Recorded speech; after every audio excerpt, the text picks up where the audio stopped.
Hello class, this is Professor Kamen, and this is your presentation for Machining 1319 Inspection and Measurement.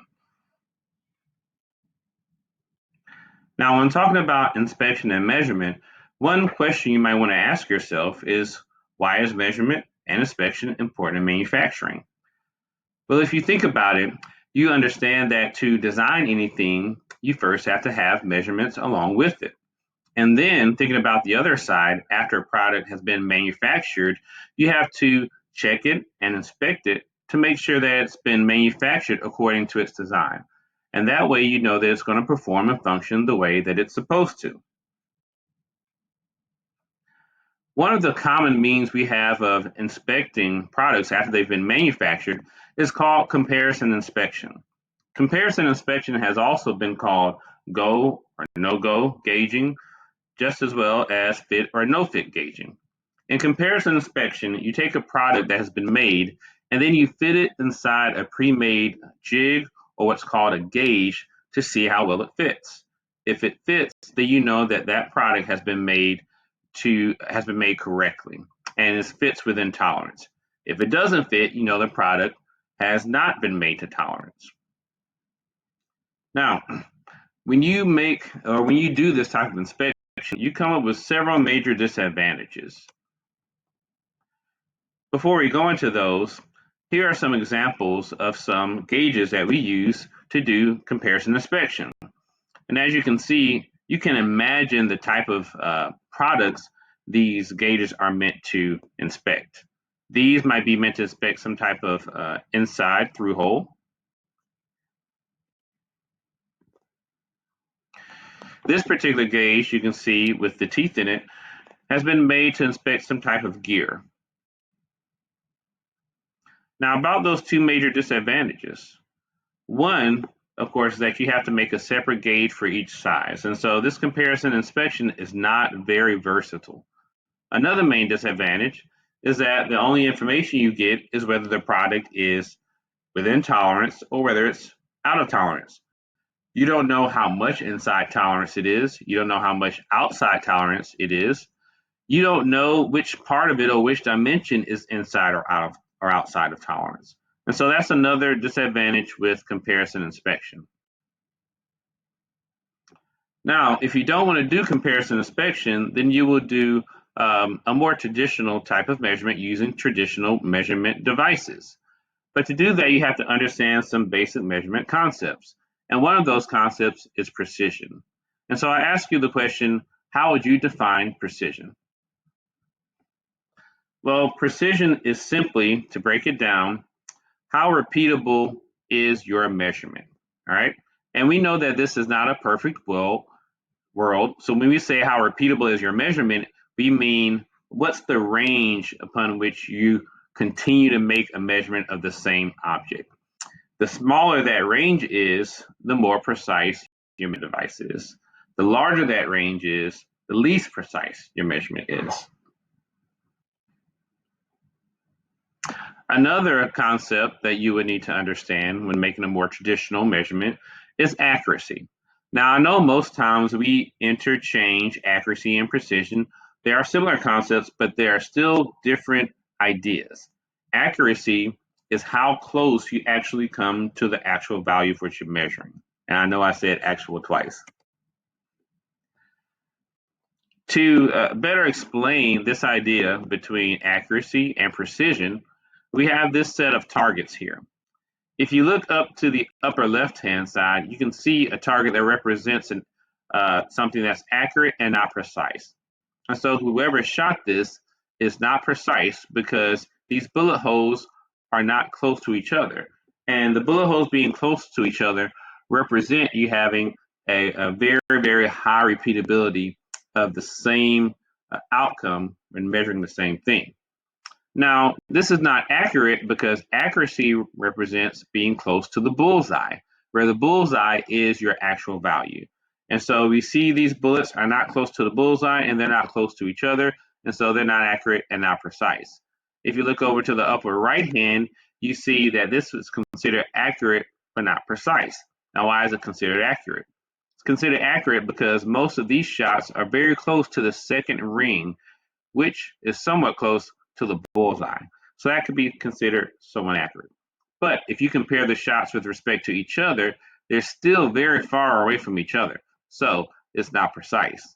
Look at the lower left-hand target, and you see that the bullet holes are very close to each other. So this would be considered very precise, but all these bullet holes are very far away from the bullseye, so not accurate. And then this is what you want when you're taking more traditional measurements with a more traditional measurement device. You want a measurement that's both accurate, close to the actual value, and precise, something that's repeatable or falls within a small range of repeatability. Another concept that you might want to understand is the concept of resolution, which is defined as the smallest deviation or the smallest step that you can take that another instrument or that your instrument can detect. Here we have a picture of a normal ruler where we have two scales. On the top we have the scale in centimeters and millimeters, and on the bottom we have the scale in inches and fractions of an inch. If I were to ask you what was the resolution of the top scale, what would you say? Remember that the definition of a resolution is the smallest deviation you could take or that you can see or that an instrument can detect. In this case, the resolution of the top scale would be 1 millimeter. That's the smallest deviation that this scale can detect. If you look at the scale at the bottom, then that resolution would be 1/8 of an inch, which actually tells you right here. That is the smallest step that you can see or that can be detected by this measurement device. So, in talking about concepts that are important to understand, another one is calibration. Calibration is where you compare your measuring tool to a standard of a known size. Now, the good thing about calibration is that it allows the possibility of interchangeable parts because everybody is using the same standard, which makes sure that everybody is essentially using the same measurement. Examples of basic standards are gauge blocks. They're very common and very versatile measurement standards, and they can actually have a precision within a few millionths of an inch. And so if you calibrate your measurement device with a gauge block, you can know that it's within a few millionths of an inch of what it's supposed to be measuring. Here's an example of a box of gauge blocks. You have essentially a block that represents each a small dimension. In this case, I believe would be millimeters. Here are other examples of gauge blocks. This is another example of a calibration device. This is called a sine bar, and this is used to help calibrate angles. Now, when you're making measurements with traditional measurement tools, you have to understand that there are different types. They fall into two basic groups. One is you can have a direct reading instrument, and an example of a direct reading instrument is this dial caliper, where you see the measurements actually on the measurement device. That's why it's called a direct reading instrument. This is another device that's a direct reading instrument. This is called a micrometer. Now, let's sit back and think what might affect the accuracy of a direct reading instrument like a caliper or a micrometer. And there are several things, and I'm going to give you a list of a couple, but I know that there are more than you can probably think of. Line matching can get in the way. Now, what is line matching? Well, it's simply matching up the right line on that direct reading instrument. If your eyesight is off, then you're going to have line matching problems. If the direct reading instrument is too far away, or if the lines on itself are fading, then you're going to have some line matching problems. Other things that can come up is you can have an angle viewpoint. That means that you're looking at your measurement device. It's a direct reading measurement device, so you're looking at the measurements on the device at an angle viewpoint, so from the side or at a skewed viewpoint. And if you're looking at it from a skewed viewpoint, then understanding perspective, you can know that you might not actually be matching up the lines correctly because of your angled viewpoint. Deformation of the workpiece could occur.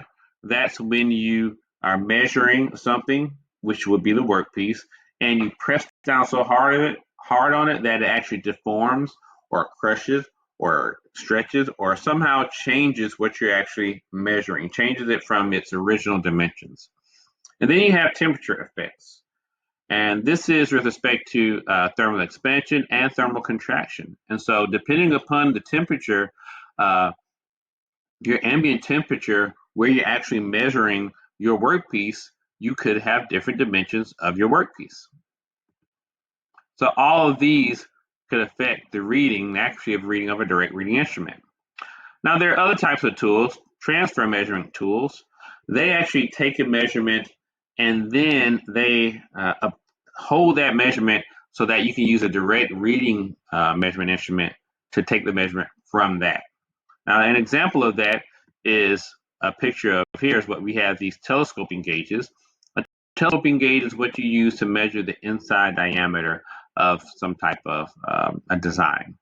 Okay, you have a bar in the middle, and then these things telescope out. They're spring loaded. You usually twist this, and then they pop out, and then you twist it again, and they lock in place. And that way, you can hold the diameter of an you can hold the inner diameter of a design, as shown right here. And then you can take that out and then measure that with a direct reading instrument. So that's called a transfer measurement device. Now, other groups of ways you can separate out measurement devices is you can look at semi-precision measuring devices and precision measuring devices. Semi-precision and precision measuring devices are just different in the amount of precision from which they measure. Some examples of semi-precision measuring devices are a machinist steel rule, which is what we have right here. You can have a combination square. So here's your square. Your square is right here. And then it has other things along with it. And then here you can see you have your feeler gauges. That is another semi-precision measurement device. So let's look at some examples of precision measurement devices, since we just looked at semi-precision measurement devices. These devices include micrometers, calipers, optical comparators. Nobody ever knows what that is, but essentially it's just a large microscope. Coordinate measurement machines and surface roughness analyzers. Those are all examples of precision measurement tools. Here are some pictures of what calipers are. Calipers really are very versatile, which is their main advantage. You can measure lots of different dimensions, outside diameters, inside diameters, depths, and you can actually also measure what's called a step measurement. But the thing is that they're considered precision measurement devices, but they're on the lower end of that precision. Here are some examples of calipers. You have digital calipers, you have dial calipers, which is what we're going to talk about later, and how to measure or how to read those. And then you also have vernier calipers. Vernier calipers don't have any type of dial, but you can read the measurement from the vernier scale that's on them.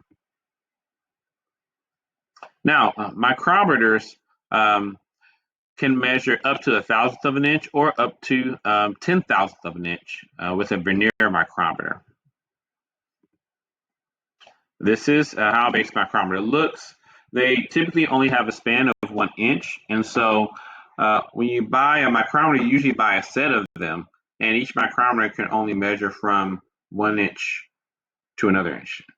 In other words, you get a micrometer that can measure from 0 to 1 inch, and then you have another micrometer that measures from 1 inch to 2 inch, and then another one that measures from 2 inch to 3 inch. And as they keep going up, they keep getting bigger and bigger. Another type of precision measurement device are dial indicators. Dial indicators, and hold up, let me zoom in on that a little bit. Dial indicators have a little probe that sticks out, and when you push in the probe, it turns the needle. Okay, push it in, it rotates clockwise, let it out, it rotates counterclockwise. These are very precise and can measure up to a thousandth of an inch. Sometimes even tighter precision, up to a 10,000th of an inch, rather. Some measure up to a thousandth, but you have some that can measure up to a 10,000th of an inch.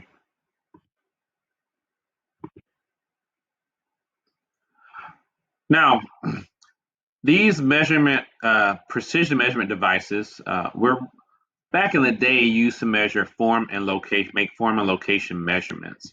These form and location measurements were particularly important for things like alignment and other very difficult tasks. Form and location measurements include measurements for perpendicularity, which is how perpendicular something is, so how much of a 90-degree something makes. Flatness, how flat something is. Straightness, how straight something is. I know these sound much like made up words, but yes, they are real words in the measurement community. Cylindricity, concentricity, okay? But now, these are more easily measured with different machines like a coordinate measurement machine, which is a machine that takes a probe and then it touches a workpiece all the way around with that probe, and then it recreates that workpiece in 3D digital space. Very, very precise. And this is how it looks. All right.